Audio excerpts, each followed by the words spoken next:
நடிகர் விஜய் அவர்கள் அவருடைய ஜனநாயகன் படம் வந்து இப்ப ரிலீஸ் பண்ணி விட்டாங்க. அது யாரு அப்படிங்கிற ஒரு விஷயம் வந்து கண்டுபிடிக்கப்பட்டிருக்கு. இதுக்கிடையில விஜய் சார் அவர்களுக்கு உடல்நிலை சரியில்லாம வேற போயிருக்கு. இதுல என்ன நடந்திருக்கு அப்படிங்கறத தான் பார்க்க போறோம். ஃபர்ஸ்ட் நடிகர் விஜய் அவர்கள் இப்ப சமீப காலமாவே இந்த கட்சி தொடங்கில இருந்து அவருக்கு ஓவர் பிரஷர் கொடுத்துக்கிட்டு தான் இருக்காங்க. அரசியல் அப்படின்னாவே இதெல்லாம் இருக்கும். அதாவது அவருடைய மனைவி விவகாரம், அரசியல் சார்ந்து இப்ப ஜனநாயகன் படம் வந்து ரிலீஸ் ஆகல. இப்ப அது வந்து ஆன்லைன்ல வந்துருச்சு. இப்ப அவருக்கு உடல்நிலை சரியில்லை. பிரச்சாரத்தெல்லாம் தள்ளி போட்டுக்கிட்டே வராங்க. காரணம் என்னன்னு பார்த்தா உடல்நிலை சரியில்லை அப்படிங்கிற ஒரு வருது. இன்னைக்கு கூட அவர் பிரச்சாரம் பண்ணல.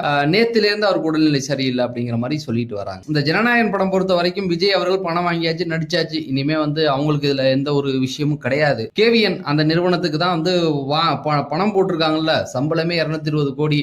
அப்ப எடுத்தது பாத்தீங்கன்னா ஒரு 100-150 கோடி வந்திருக்கும். எப்படி பார்த்தாலும் 400 கோடி செலவு பண்ணி எடுத்திருக்க படம். அப்பேற்பட்ட படத்தை வந்து நேத்து ஆன்லைன்ல போட்டு விட்டாங்க. எனக்கு தெரிஞ்ச வரைக்கும் பெரும்பான்மையான மக்கள் அதை பார்க்கல அப்படிங்கிறது தான் உண்மை. நானுமே வந்து இது வரைக்கும் சர்ச் பண்ணி பார்க்குறேன். எந்த ஒரு லிங்கோ எதுவோ நமக்கு கிடைக்கல. அதாவது ஓப்பனிங்லேயே வந்து அதை கிள்ளி எரிஞ்சிட்டாங்க அப்படின்னு நம்ம எடுத்துக்கலாம். இப்போ பார்த்தவங்க அப்படின்னு பார்த்தீங்கன்னா ஒரு ஊருக்கு ஒருத்தவங்க பார்த்துருக்கிறதுக்கு வாய்ப்புகள் இருக்கு, இல்லைன்னு சொல்ல முடியாது.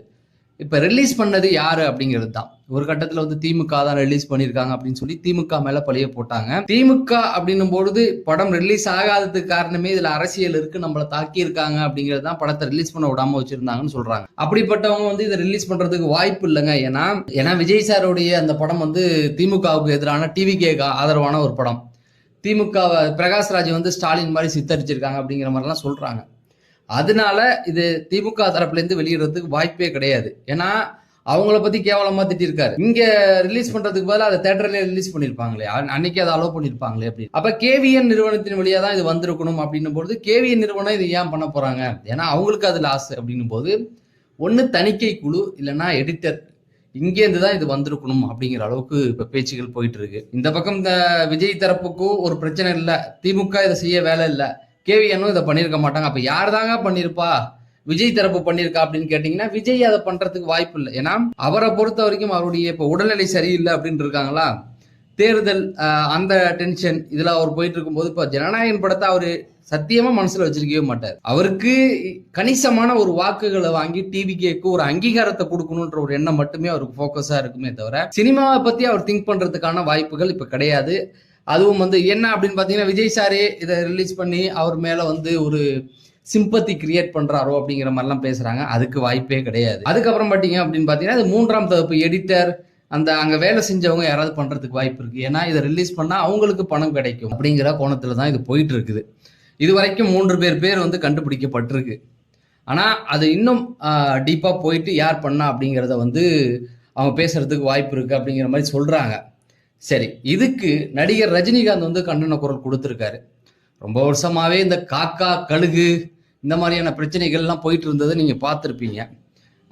அதுக்கப்புறமேட்டுக்கு கமல் சாரையுமே வந்து ஒரு இடத்துல நான் வந்து ஃபார்ம் அவுட் ஆனதுக்கு அப்புறம் அரசியல் கொள்ளுன்னு விஜய் சார் விமர்சனம் பண்ணியிருந்தாரு. ரஜினிகாந்த்கிட்டையும் ஒரு பிரச்சனை இருந்தது. இப்போ ஆதவ அர்ஜுனா கூட ரஜினிகாந்த் சீண்டி பார்த்துருந்தாரு.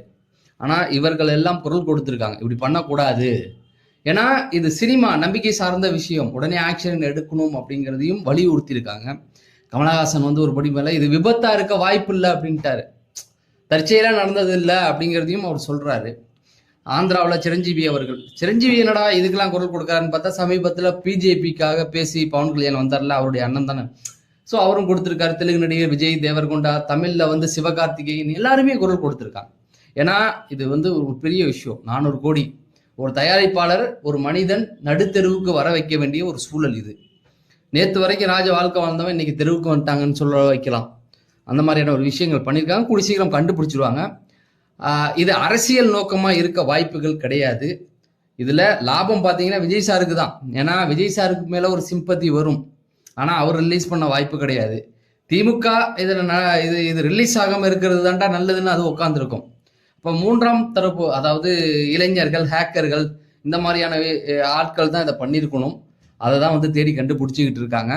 ஒருவேளை அந்த லிங்கோ வீடியோவோ இருந்தால் தயவு செய்து பார்க்காதீங்க அப்படிங்கிறது தான். ஏன்னா அது வந்து பல பேருடைய உழைப்பு. 400 கோடிங்கிறது வந்து அந்த ப்ரொடியூசருடைய ஒரே நாளில் பிச்சைக்காரன் ஆயிட்டேன்னு சொல்கிற மாதிரியான ஒரு விஷயம். அந்த லிங்க் எல்லாம் வந்தால் தொடாதீங்க, அதுக்கு மேலே ஆக்ஷன் எடுப்புன்னு சொல்லியிருக்காங்க. அதுக்கப்புறம் படம் இருந்தாலும் அதை டெலீட் பண்ணிருங்க, பார்க்காதீங்க, தியேட்டர்ல பாருங்க அப்படின்னு பல பேர் வலியுறுத்துறாங்க. உங்களுக்கு விஜய் சார் பிடிக்குன்னா அந்த வீடியோ லைக் பண்ணிட்டு கமெண்ட் செக்ஷன்ல விஜய் டைப் பண்ணுங்க. நம்ம அடுத்த வீடியோல சந்திப்போம். நன்றி, வணக்கம்.